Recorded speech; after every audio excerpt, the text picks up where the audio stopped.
Nazdar, tady je Skymax, AK ředitel vápenky, AK Polo, ale jmenuji se Martin, říkejte mi, jak chcete. A tohle je jen takový kratkulinký video, kde bych s váma chtěl jako poukázat na fakt, nebo sdílet, sdílet je to dobrý slovo, jako sdílet tu skutečnost a to, že můj kámoš dělá film. Samozřejmě jako všichni možný kámoši dělají všechny možný filmy, ale ty vole, ale tady tohle to vypadá, že by nemusel být jako jen tak ledajaký, to vypadá, to by jako to se mi to jakoby hrozně jsem ohledně toho zvědavej.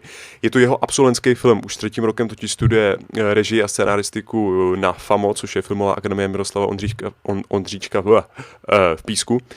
A už jenom to, jaký tam budou jména, tak jako to něco značí, jo. Pavel Zedníček, Pavel Nový, Ljuba Krbová. Pokud neznáte ty jména, tak určitě ty jejich obličeje a těla, nevím, to vyznělo špatně. Určitě ty jejich obličeje budou vám určitě povědomí. Takže to bude jako relativně velká věc. Bude se to jmenovat, nebo jmenuje se to Form of Love, co se česky podoba lásky. Mě to vždycky splete, abych si řekl vždycky forma lásky, ne.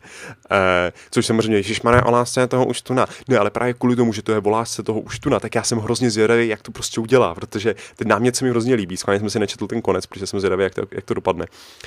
A jak to jakoby udělá? Pozor, všimli jste si, neřekl jsem, že se těším, já se netěším, protože kdo se těší, tak může být zklamaný. Já jsem zvědavý, tam není v tom žádný soud nebo jako úsudek, jako bude to dobrý, bude to špatný, nebo jako, ale jenom jsem prostě fakt jako zvědavý. Kdyby vás to taky zajímalo a zaujalo, jako mě, tak čekněte jejich Indiegogo, je to hnedka ten první odkaz v popise, kde máte spoustu informací o tom, kde můžete kouknout na jejich videjko, kde oni kde to jako říkali, že můžete podpořit a kde je teda hlavně můžete podpořit tím, že tam třeba přispějete $1 nebo 2 nebo 3 nebo 1000, milion, ale nechte to volně jako, a nebo samozřejmě ničím, to je jedno. Protože ono to totiž se to odehrává v 50. letech, takže jsou potřeba ty lokace, ty oblečení z té doby, že jo, ty auta a tak dál. Takže ono to bude docela drahý, takže takhle oni sbírají funds, jak je to česky, takhle prostě oni sbírají finance. Takže kdybyste chtěli, určitě to čekněte. Je to jen na CSFD, normálně, jak je to tam, normálně podoba lásky a když už budete na CSFD, tak můžete rovnou čeknout i toho kámoše Matěje Balcara. Matěj Balcar, odkaz bude taky v popisku. Ten už udělal 2 filmečky v rámci svého studia. Na ty určitě koukněte, jsou na shlédnutí přímo na tom CSFD.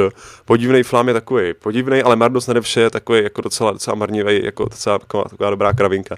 Kdyby se vám chtělo, tak je to takový docela jako prdel, ale každý má jiný vkus. No, takže kdyby se vám to líbilo, tak koukněte na jejich Indiegogo a to je všechno. Jinak já jsem teďka byl furt v jednom kuse, takže teď nebyly žádný videa, ale pokud to dobře dopadne, tak dneska večer, anebo spíš zítra večer bude další. A to je ode mě všechno, tak jo, mějte se zatím, čau.